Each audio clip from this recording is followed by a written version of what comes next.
In this video, in my continuing series on the dismantling of investigative judgment, I'm going to go ahead and give an overview of the actual development of that doctrine rather than continuing with Miller's chart. Since I have probably 5, 6, 7 videos up dealing with that chart, I see no need to go back over and rehash it. I'll just get into the development of that doctrine itself. And in this overview, I'm just going to go along and narrate what was going on. And as I make the videos actually dealing with that development, I'll put the citations in it for people to see. In this overview, though, after Jesus did not come back in 1844, as William Miller and Ellen White had predicted. And by the way, all of these people in the Millerite movement were responsible for predicting the return of Christ. It wasn't just simply Miller and Ellen White predicting the return of Christ. If you were part of that movement, as Ellen White and William Miller were in the Millerite movement, you were predicting the return of Jesus Christ too. If people don't have the intelligence to figure that out, it is hardly my problem. But anyway, after October 22nd of 1844, Jesus didn't come back. And supposedly Hiram Edison was going out across a cornfield when all of a sudden he was struck by this great vision from God, where he thought God was answering his prayer about what had gone wrong. And so God is going to give him the vision of Jesus entering into the most holy place in 1844. Not coming back to cleanse the earth, but entering into the most holy place in heaven. Which right away you see his vision did not come from God. Jesus didn't enter the most holy place in 1844. It's just as bogus as it can be.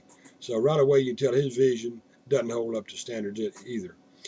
And so they didn't really buy this at first. They didn't pay a whole lot of attention to it.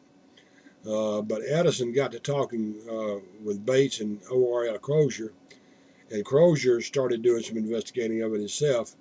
And basically, what Crozier was trying to do, he wasn't trying to prove the sanctuary doctrine. He was trying to prove the shut door policy that was taught by the Seventh-day Adventists between 1844 and 1851, the pioneers of the Seventh-day Adventists. And anyway, let's take this Hiram Edison and Crozier as they're formulating the sanctuary doctrine, though, in this so-called vision that Hiram Edison had. Seventh-day Adventists now try to go back and say that investigative judgment was formulated by Hiram Edison. That is a lie. Investigative judgment was never a part of that chart, and it was never a part of the conversation between Edison and O.R.L. Crozier and Bates. Investigative judgment was not a part of that. But yet and they do a poor job of trying to connect it with Edison because they just simply point out what Hiram Edison said. And when you read what he said, he didn't say anything at all about investigative judgment. They just try to connect it back to him like, yes, it was there in 1844. And that's just an outright lie. It wasn't there. It's just another one of their deceptions and lying to their own people is all it is. So they were trying to figure out what had happened. So they say, okay, Jesus has moved to the most holy place. Well, from there it turns into them figuring out from Leviticus 17:11, where the blood was sprinkled on the mercy seat 7 times, that there was a tarrying period of 7 years there. So now Ellen White and the gang begins talking about Jesus returning in 1851. They had a 7-year tarrying time there, where Jesus had entered into the most holy place in heaven. Again, investigative judgment doesn't even come into the picture here.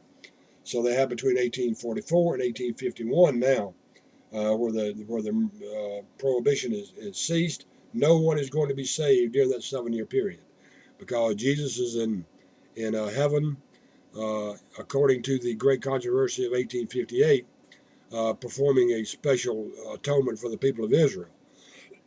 But all of a sudden, 1888, great controversy, changes to its atonement for everyone. So she's totally changing what she's saying in a 30-year span there. So anyway, after 1851 now, Jesus doesn't come back, and they're confused. What in the world's going wrong now? He still hasn't come back. And so naturally, they have to abandon the shut door policy, because it's been 7 years, over 7 years now, and people are being saved. Well, miraculously, the shut door policy disappears from the writings of the Seventh-day Adventist organization. and not to be talked about again. In fact, the people in the Seventh-day Adventist organization there probably have never even heard of the shut door policy, because I think they're too afraid to go back and study their own history. So here we have now, after 1851, they started studying the Bible again. Now what's going wrong? Well, the first thing they should really realize that was going wrong is you don't go around predicting the return of Jesus Christ. Excuse me, it's just as simple as that. You just don't go around predicting the return of Christ. There's where they went wrong, besides their bad interpretations. So now, after 1851, they start, going through all kinds of things. What's going wrong? Maybe this happened, or maybe that happened. And it wasn't until 1857 that the term investigative judgment was first used, and it was used then by James White. So you have a 13-year span there where investigative judgment was never a part of the conversation. And all of a sudden, then they came up, well, he must have entered into the Holy of Holies to begin the act of investigative judgment. And so now, in the 1888 version of the Great Controversy, Ellen White starts talking about investigative judgment, something she never talked about in the 1858 version. Now, if the investigative judgment was a part of it, she would have been talking about it in 1858 as well. But she didn't talk about the investigative judgment at all in the 1858 Great Controversy. She didn't start talking about it until 1888 and totally changed it then. So there is the excuse me, the overview of how it developed. Now I'll come back and give you the citations and so forth, where you can read these things for yourself. Until then, this has been Golly saying, God bless.